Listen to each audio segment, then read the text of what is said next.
1 Kings chapter 9. When Solomon had finished building the house of the Lord, and the king's house, and all that Solomon desired to build, the Lord appeared to Solomon a second time, as he had appeared to him at Gibeon.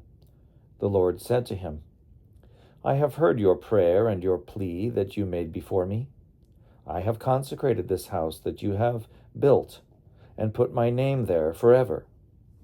My eyes and my heart will be there for all time. As for you, if you will walk before me as David your father walked, with integrity of heart and uprightness, doing according to all that I have commanded you, and keeping my statutes and my ordinances, then I will establish your royal throne over Israel forever, as I promised your father David, saying, You shall never lack a successor on the throne of Israel.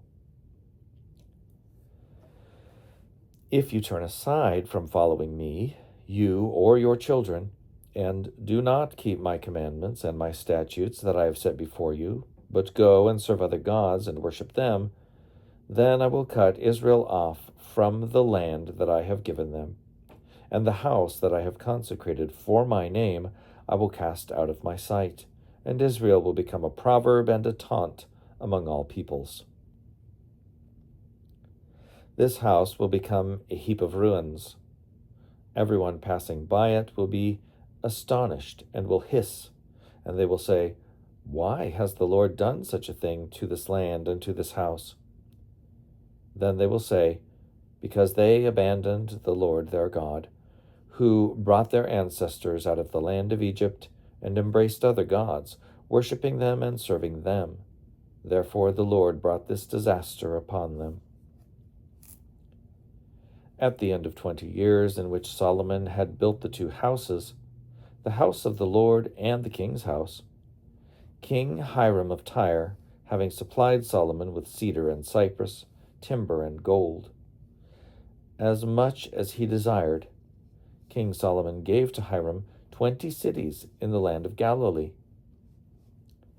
But when Hiram came from Tyre to see the cities that Solomon had given him, they did not please him. Therefore he said, What kind of cities are these that you have given me, my brother? So they are called the land of Kabul to this day. But Hiram had sent to the king 120 talents of gold.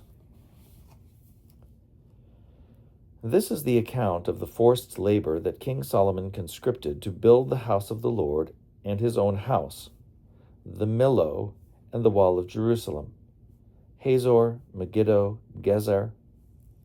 Pharaoh king of Egypt had gone up and captured Gezer and burned it down, had killed the Canaanites who lived in the city, and had given it as dowry to his daughter, Solomon's wife. So Solomon rebuilt Gezer. Lower Beth Haran, Baalat, Tadmor, in the wilderness, within the land, as well as all of Solomon's storage cities, the cities for his chariots, the cities for his cavalry, and whatever Solomon desired to build in Jerusalem, in Lebanon, and in all the land of his dominion. All the people who were left of the Amorites, the Hittites, the Perizzites, the Hivites, and the Jebusites, who were not of the people of Israel, their descendants who were still left in the land, whom the Israelites were unable to destroy completely, these Solomon conscripted for slave labor, and so they are to this day. But of the Israelites, Solomon made no slaves. They were the soldiers, they were his officials, his commanders, his captains, and the commanders of his chariotry and cavalry. These were the chief officers who were over Solomon's work, 550 who had charge of the people who carried on the work.